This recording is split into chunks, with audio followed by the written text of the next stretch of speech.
The people of Oje were known to have the most beautiful maidens.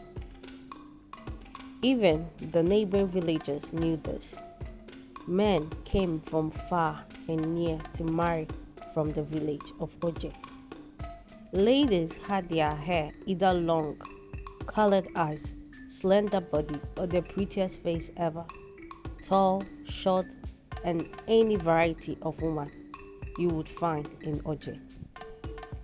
There are many things men liked in women, but not a fat woman. Marrying a fat woman was another story altogether. That was the story of Omawomi, the princess of Oje. King Oluwa had 5 daughters: Omawomi, Oma, Esi, Ara, and Femi. His daughters were all beautiful. Well, except Omawomi, whose beauty was overshadowed by how big she was. The princes were royalty, meaning they aren't allowed to marry just anybody. But for Omawomi's sake, the king, her father, was ready for any commoner to marry his daughter. All the princes that came to Oje rejected Omawomi. Every man's pride in marriage is to have a beautiful woman his friends would envy and have children he can flaunt. One by one, the king married off his 4 beautiful daughters, with the exception of his first, Omawomi. The story of the fat princess had reached so many villages and towns surrounding Oje. In Oje, no one had seen the princess Omawomi or know how she looked like, but rumors swirled about how hideous the princess looked. One elderly woman said as the gossip crew in the village gathered, "I learned she scares the residents of the palace with her hideous face." "Really?" Ifeoma furrowed her brows in disbelief.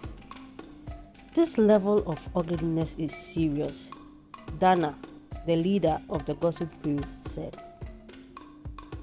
All this was heard by a handsome gentleman passing through the village of Oje. Why are people so foul and mean? Not everyone in this world would come out looking beautiful and perfect, the merchant thought. Inamdi, the merchant that supplied women in Oje with beautiful clothes and sandals. His clothes and sandals were specially made by him and some of his workers he had employed. Listening to how cruel the women in Oje are to the princess, he made it his mission to at least give the princess of Oje his clothes and sandals. Whether they thought she was an ogre or not, the princess would at least feel beautiful in his clothes and sandals. Inamdi greeted the guards at the entrance of the palace, where he was to give the princess some of his clothes and sandals. The guards checked his gifts at the entrance of the palace. One guard said, "Sit under the shade with your men. Let me go and get the princess." Inamdi didn't expect much, but to just give the princess the clothes and sandals and be on his way. The princess came out covered with a veil covering her face and head, making it difficult to see her face. Inamdi and his 2 workers bowed to the princess as soon as they saw her. The princess waved her hand. "Thank you, princess, for seeing me. I am Inamdi, a merchant from Okoko, passing through Oje to deliver clothes and sandals to some retailers here in Oje. I cannot pass through without gifting the princess the overall beauty of the land, some clothes and sandals. That's my mission here, Your Majesty," Inamdi said with a final bow. Princess waved her hand again as her maiden walked to her side and took the gift from Inamdi. Inamdi curiously observed the princess from head to toe. She wasn't fat as the villagers had plainly said. She was curvy in all the right places. If the villagers were wrong about the fact that she was fat, what else could they be wrong about? On behalf of the princess, she said thank you, one of her maidens. The princess, without a word, turned and returned into the palace. She had pegged his curiosity, and now he would want to return every month to see how she looked. And true to his word, he came every month. He returned every month, month upon month, just to see the princess and gift him with his clothes and sandals. Regardless of his effort, he could not see or peek her chin, not to talk of her face. But that fueled him more. He dreamt about her night on end. She was curvy, the kind of woman he wanted. He had been matched with so many women in different villages by his customers, forcing their children on him, but none piqued his interest. The princess, whose face he had never seen, was the one that actually piqued his interest. Inamdi's consistent visit didn't go unnoticed by the king. He knew a man that was wooing and trying to gain the attention of a woman. The merchant likes our daughter, he told his wife one morning. The queen's eyes widened. Do you mean that, Your Highness? The queen, overjoyed that someone actually liked her fat daughter. He comes to the palace every new moon. Today he will be here again.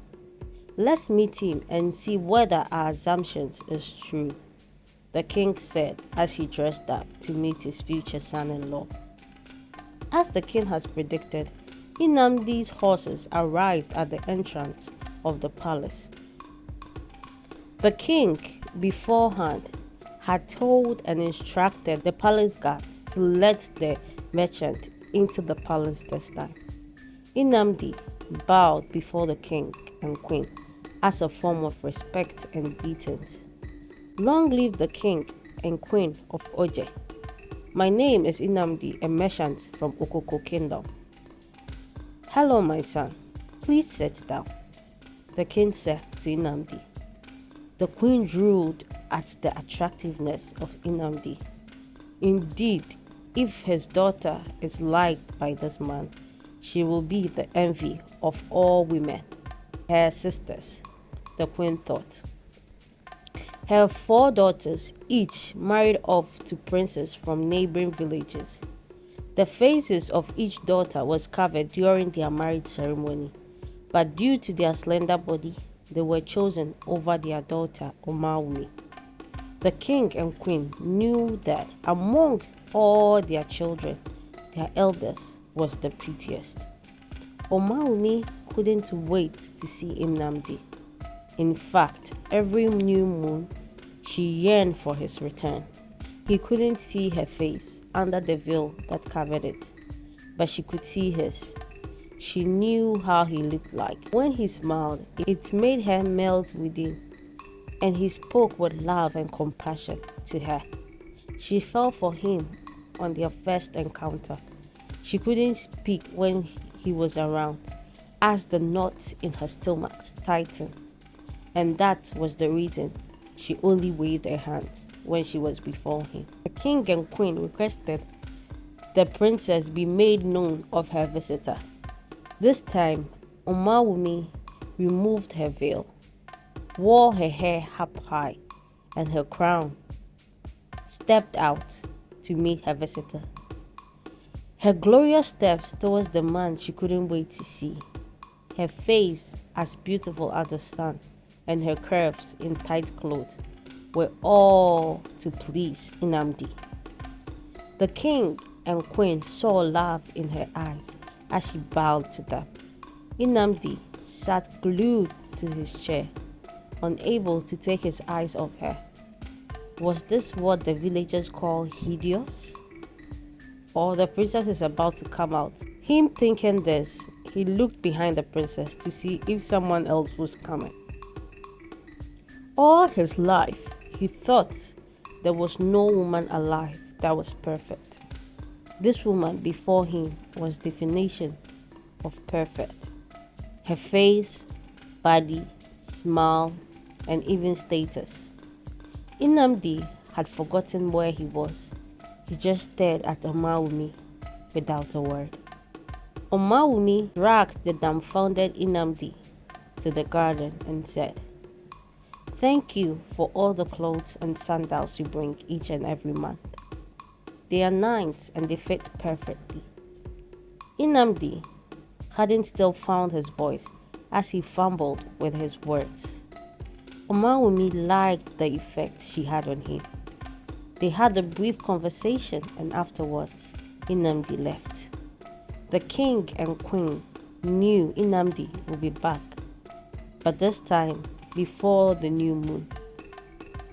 Needless to say, their predictions came to pass as a week later, the palace gates were open to a large crowd of people. Inamdi had arrived with his kinsmen from Okoko to ask and seek the princess's hand in marriage. The village of Oje was in uproar as they wondered who on earth would marry that fat monster.